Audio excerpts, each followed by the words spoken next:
En este vídeo vamos a hablar sobre las masas patrimoniales.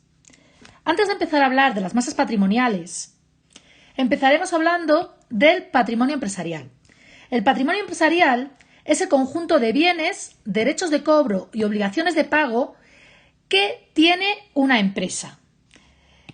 Los bienes y los derechos de cobro se denominan y se van a agrupar bajo el nombre del activo.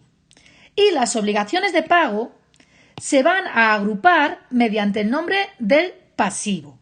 Por lo tanto, el activo será todo lo que tiene una empresa, tanto los bienes como todos aquellos derechos de cobro que tiene frente a terceros. Y el pasivo estará formado por todo lo que debe una empresa, es decir, por todas aquellas obligaciones de pago que tiene contraídas las empresas con sus acreedores.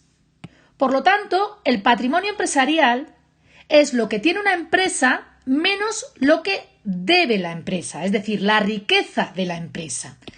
Nosotros lo podemos escribir como que el patrimonio neto es la diferencia entre el activo y el pasivo.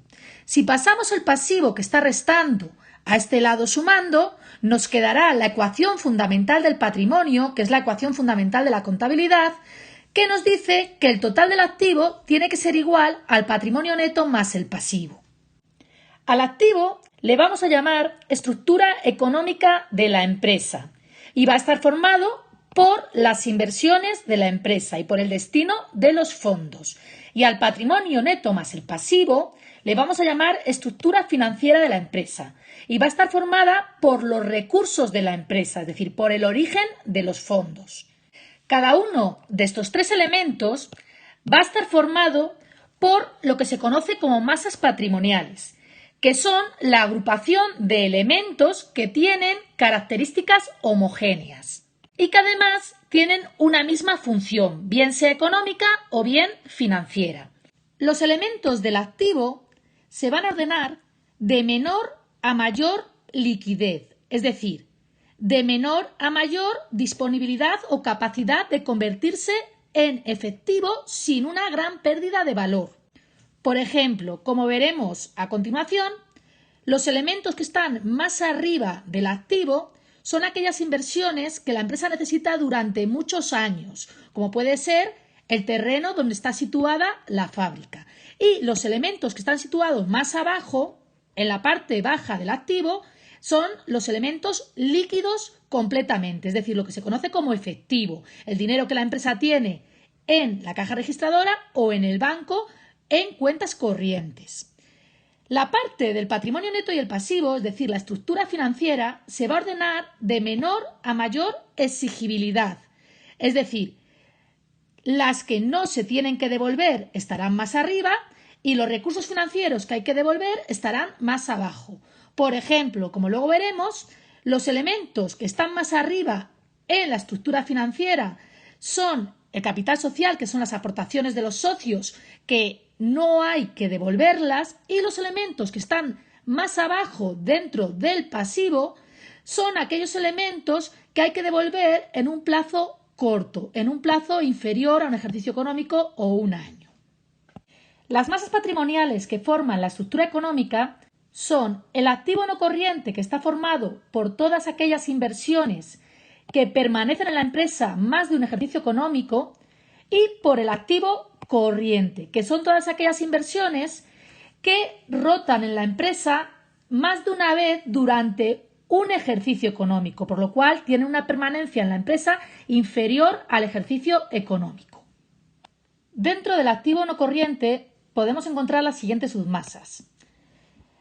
El inmovilizado, que son bienes que tienen permanencia en la empresa y son necesarios para su actividad, que se van a dividir en el inmovilizado intangible, que son elementos que no se pueden tocar, es decir, que no tienen materialidad, y el inmovilizado material, que son aquellos elementos que tienen, que son físicos, que se pueden tocar y que ambos se van a destinar para la actividad productiva de la empresa.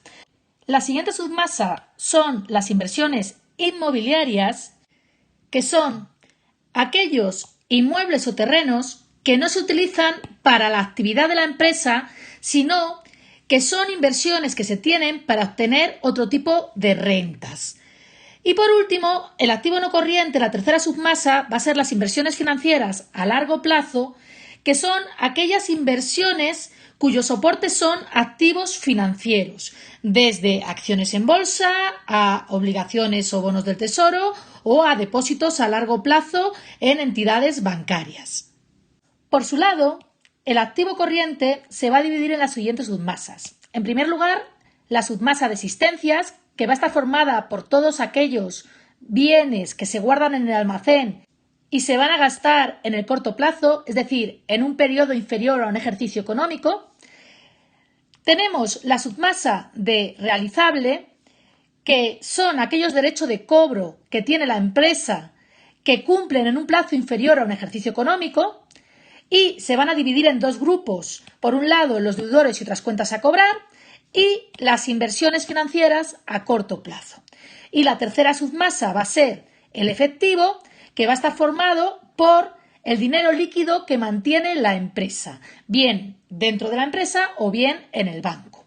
Una vez vista la estructura económica de la empresa, vamos a hablar de las submasas que forman parte de la estructura financiera.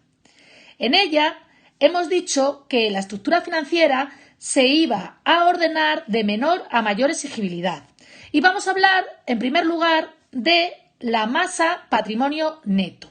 El patrimonio neto va a estar formado, en primer lugar, por los recursos propios, que están formados por las aportaciones de los socios y el beneficio que no se distribuye y que queda en la empresa como autofinanciación de enriquecimiento, es decir, las reservas y el resultado del ejercicio. Y por otro lado, tenemos las subvenciones y donaciones, que son aportaciones de terceros que son ajenos a la empresa, pero que son aportaciones que no hay que devolver. Hablaremos de las masas patrimoniales del pasivo, que está formado por el pasivo no corriente o las obligaciones de pago a largo plazo, es decir, aquellos recursos que tenemos que devolver en un plazo superior a un ejercicio económico, y el pasivo corriente o las obligaciones de pago a corto plazo, es decir, las deudas que tiene la empresa y que tiene que devolver en un plazo inferior al ejercicio económico.